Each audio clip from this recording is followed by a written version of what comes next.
ఫిబ్రవరిలో ఫలితాలు ఎలా ఉన్నాయో తెలుసుకుందాం. నమస్తే గురువుగారు. నమస్తే. బాగున్నారండి? బాగున్నాం. మిమ్మల్ని కలవడం చాలా చాలా సంతోషంగా ఉంది గురువుగారు.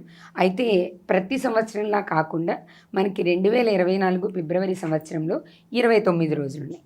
సహజంగా మనం దీన్ని లీప్ ఇయర్ అని అంటుంటాం కదా, లీప్ సంవత్సరం. మరి ఈ సంవత్సరంలో కొంత ప్రత్యేకత ఉంది కదా.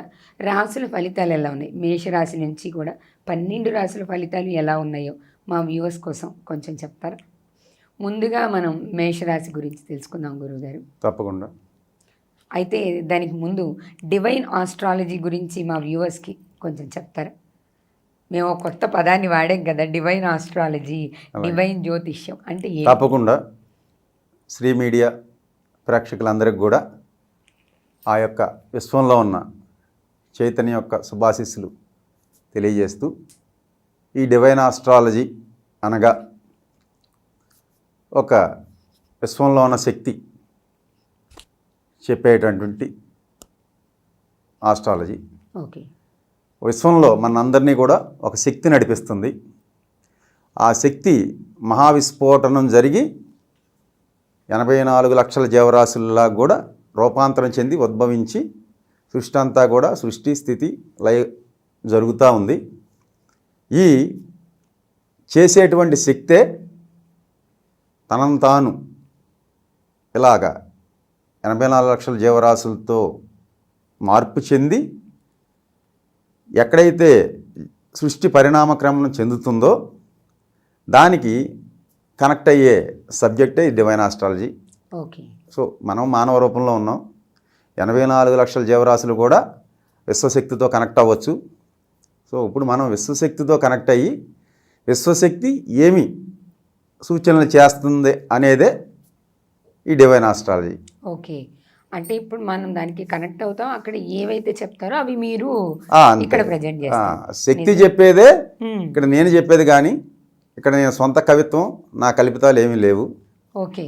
సో నిజానికి ఇప్పటిదాకా మనం అసలు ఇలాంటి జ్యోతిష్యాన్ని పెద్దగా ఎక్కడ చూసుండం కదండి. గురువుగారు ఇప్పుడు అలాంటి జ్యోతిష్యాన్ని చెప్పబోతున్నారు. దాంట్లో భాగంగా ముందుగా మనం రాశి ఫలితాలు చూద్దామండి. మేషరాశి ఫలితం, మొదటి రాశి మేషరాశి వారికి ఫిబ్రవరి నెలలో ఎలా ఉందో తెలుసుకుందాం. మేషరాశి మామూలుగా ద్వాదశ రాశుల్లో మొదటిది. మేషరాశ్యాధిపతి కుజుడు, మేష లగ్నాధిపతి కూడా కుజుడే. అలాగే వృశ్చిక రాశికి కూడా కుజుడే, లగ్నానికి కూడా. సో మేషరాశిలో మన జ్యోతిష్యంలో అశ్విని భరణి కృత్తిక 1వ పాదం వరకు మేషరాశిలో జన్మించారు అని చెప్తారు మన శాస్త్రాలు. అలా రాసినాయి 3 నక్షత్రాల వాళ్ళు. 3వ నక్షత్రం ఒక పాదమే ఉంటుంది. సో అలా రాసినాయి కాబట్టి ఈ 9 పాదాలలో జన్మించిన విశ్వంలో ఉన్న, అది ఇండియా కానివ్వండి విదేశం ప్రపంచాల్లో ఎక్కడున్నా సరే, వాళ్ళకి ఎలా ఉంటుంది ఇది కొంత శాస్త్రంలో అక్షాంశ రేఖాంశాలని ఇచ్చి దానికి కొన్ని క్యాలిక్యులేషన్స్ మ్యాథమెటిక్స్ మెథడ్స్ ఇచ్చారు. సో ఇదంతా కాకుండా ఏ దేశంలో అయినా ఎక్కడ పుట్టినా సరే ఈ రాశిలో పుట్టిన వ్యక్తులకు, ఈ నక్షత్రాలు ఈ పాదాల్లో పుట్టిన వ్యక్తులకు ఎలా ఉంటుంది అనేది విశ్వంలో ఉన్న విశ్వశక్తితో కనెక్ట్ అయ్యి మనం చెప్పుకోవచ్చు. మీరు ఏదైనా అడగండి, పైన ఉన్న విశ్వశక్తి మీకు తెలియజేస్తుంది త్రూ. అంతే, ఇక్కడ చెప్పేది నేను కాదు, శక్తి. ఇప్పుడు మేషరాశి వాళ్ళకి ఫిబ్రవరి నెలలో ఎలా ఉంది తెలుసుకో. అడగండి, మీరు ఏది అడిగినా. అంటే మేషరాశిలో వివాహం కాని వాళ్ళు కూడా ఉంటారు కదండి. అసలు జీవితంలో ముఖ్యంగా జాతకం చూసే సమయం వచ్చేది ఒక 80% తీసుకుంటే వివాహం అప్పుడే. వివాహానికి ముందు ఎక్కువగా జాతకం కొంతవరకే చూస్తారు, అందరూ చూసే అవకాశం ఉండదు. కాబట్టి అసలు మేషరాశిలో అవివాహితులు ఉంటారు కదా, వాళ్ళకి వివాహానికి ఎప్పుడవుతుంది, ఒకవేళ ఏదైనా సమస్య ఉంటే ఏం చెయ్యాలి? సో మేషరాశిలో పుట్టిన వారికి ఈ ఫిబ్రవరి నెల వివాహ పరిస్థితి ఎలా ఉంటుంది అనేది చూద్దాం.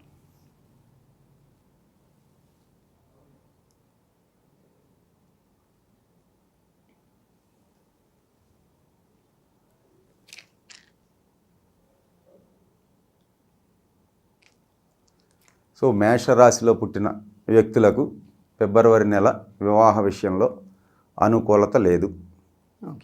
కనుక వివాహానికి సంబంధించి జాతకంలో చూపించుకుని దశాంతర దశలో దోషం ఉందా, గోచార రీత్యా అనుకూలంగా లేదా, వివాహ విషయంలో మెయిన్గా పరిశీలన చేసేది కుజదోషం ఉంటుంది. ఆ కుజదోషకు సంబంధించిన పరిహారాలు చేయించుకోవడం కానీ, ఇంకా కొన్ని పరిహారాలు ఉంటాయమ్మా, అవి చేయించుకోవాల్సిందే. మన డివైన్ ఆస్ట్రాలజీలో అయితే ఈ నెల వివాహానికి సంబంధించి అంత అనుకూలమైన ఫలితాలు లేవు. ఇక తర్వాత ఎక్కువగా చూసేది విద్యా విషయంలో కదా గురువుగారు. అందరూ విద్యావంతులు కావాలి, లేదా వాళ్ళ విద్యలో పురోగతి ఎలా ఉంది, విద్య ద్వారా విదేశాలకు వెళ్ళాలి ఇలా అనుకుంటారు కదా.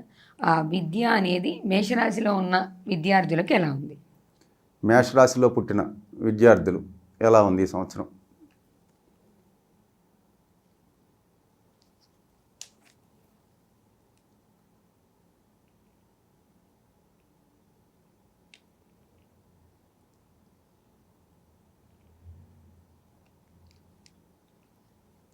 మేషరాశిలో పుట్టిన విద్యార్థులకు 100లో 80 మందికి సునాయాసంగా పైకి వెళ్తారమ్మా.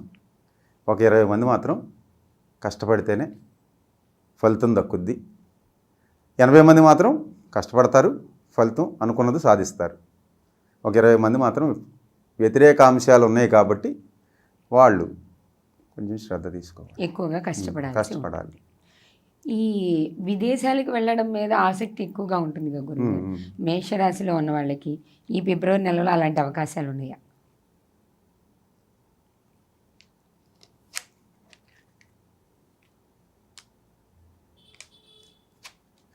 మేషరాశిలో ఉన్న విద్యార్థులు ఫారిన్ వెళ్ళాలనుకుంటే ప్రతికూలమైన పరిస్థితులే ఉన్నాయమ్మా, అనుకూలత లేవు.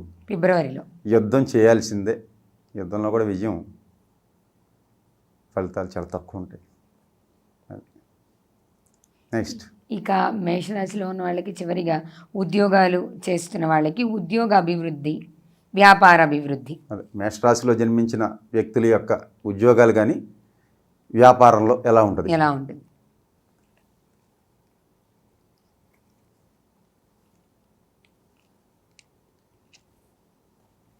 మేషరాశిలో జన్మించిన వారికి వ్యాపారంగా బాగానే ఉంటుందమ్మా.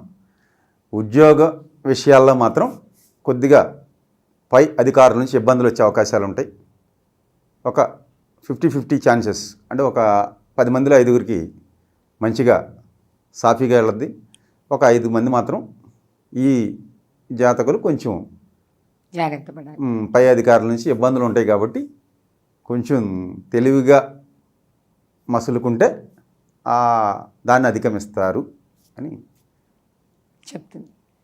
ఇక మనిషి జీవితంలో ఇంకా తర్వాత ఉన్న విషయము అంటే కుటుంబము, దాంపత్య జీవితం. గురువుగారు మీరు బయట చూస్తుంటారు కదా, ఇప్పుడు ఎక్కువగా సమస్యలు వస్తున్నాయి.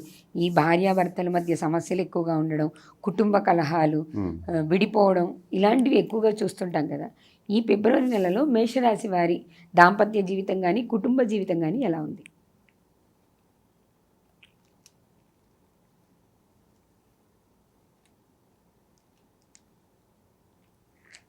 మేషరాశి వారికి దాంపత్య జీవితం బాగానే ఉంటుంది. చిన్న ప్రతికూలతలు ఉన్నాయి తప్ప పెద్దగా లేవమ్మా. ఇక మేషరాశి వారికి రెండోది ఏంటన్నారు? కుటుంబ జీవితం. కుటుంబ జీవితం కదా. కుటుంబ జీవితంలో కొంచెం ఒడిదుడుకులు ఉంటాయి. కొద్దిగా తల్లిదండ్రులతో కానీ లేకపోతే పిల్లలతో కానీ కొంచెం చూసుకుని మసులుకుంటే మంచిది. ఈ రాశిలో మేషరాశిలో ఉన్న వాళ్ళకి ఈ ఫిబ్రవరి నెలలో ఏమన్నా ప్రత్యేకంగా కలిసి వచ్చే ధనయోగం, భూయోగం ఉంటాయి కదా, అలాంటి యోగాలు ఏమన్నా ఉన్నాయా అసలు?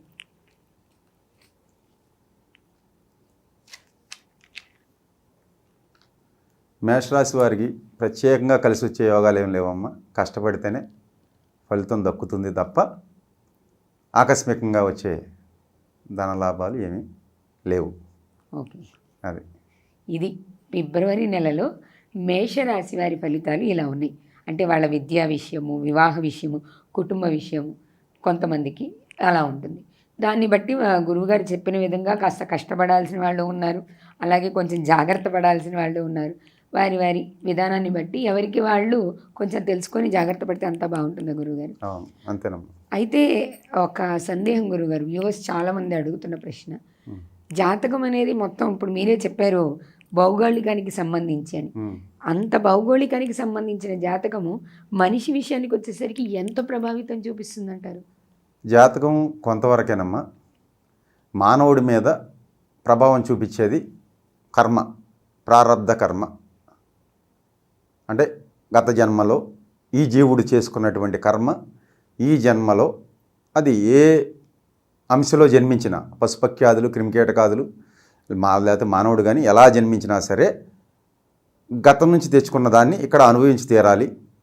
ఈ అనుభవించేటప్పుడే దాన్ని వర్తమానంలో అనుభవించాలి కనుక ప్రారబ్ధాన్ని అనుభవించాల్సిందే.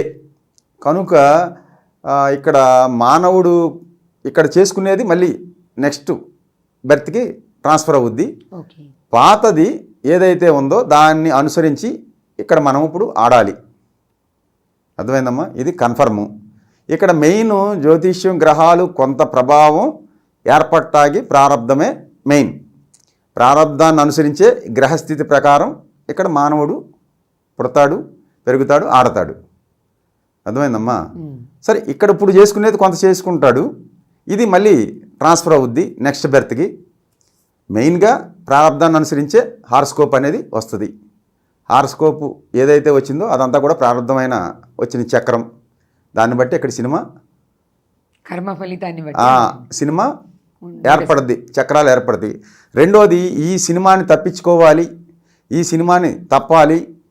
ఇక్కడ హారోస్కోప్లో యోగా లేకపోయినా మీ జీవితంలో మీ జాతకంలో యోగం రావాలంటే తీవ్రమైన భగవంతుడి యొక్క ఆరాధన సాధన చేస్తే ఆ వ్యక్తికి గ్రహాలన్నీ ఏమీ చేయవు. గ్రహాలు బాగోపోయినా సరే దైవానుగ్రహం చేత గ్రహాలన్నీ వాడి స్వస్థానంలో కూర్చుంటాయి. ఇక్కడ సినిమా అంతా కూడా విశ్వంలో ఉన్న శక్తి నడిపించింది ఈ జీవుణ్ణి. అది లైక్ మానవుడు కానీ పశుపక్ష్యాదులు కానీ ఏ అయినా సరే, ఏ ప్రాణైనా సరే భగవంతుడిని పట్టుకుంటే సినిమా అంతా భగవంతుని నడిపిస్తాడు. ఈ గ్రహాలన్నీ సైలెంట్ అయిపోతాయి. ఇక్కడ లౌకికంలో ఉండి భగవంతుని పట్టుకోకుండా లౌకికంలో ఉండి ఎంతవరకు మానవుడు లౌకికంలో తిరుగుతుంటే వీడిని ఈ గ్రహాలు పట్టుకుని బాధిస్తాయి. ఎప్పుడూ కూడా ఆధ్యాత్మికంలోకి వెళ్ళి భగవంతుని పట్టుకుంటే సినిమా అంతా భగవంతుడు ఆడిస్తాడు. అది ఈ చాలా ఉదాహరణలు ఉన్నాయి. సో ఇది మనం చెప్పేది జనాలు తీసుకుంటే మంచిది. ఇక్కడ పట్టుకోవాల్సింది భగవంతుడిని, లోకంలో ఉన్న ప్రజలను కాదు, లోకంలో ఉన్న పశుపక్ష్యాదుల జీవులను కాదు అని తెలుసుకుంటే ఉత్తమమైన మార్గంలో చేరుకుంటారు. వీళ్ళ సినిమా నడిసిద్ది.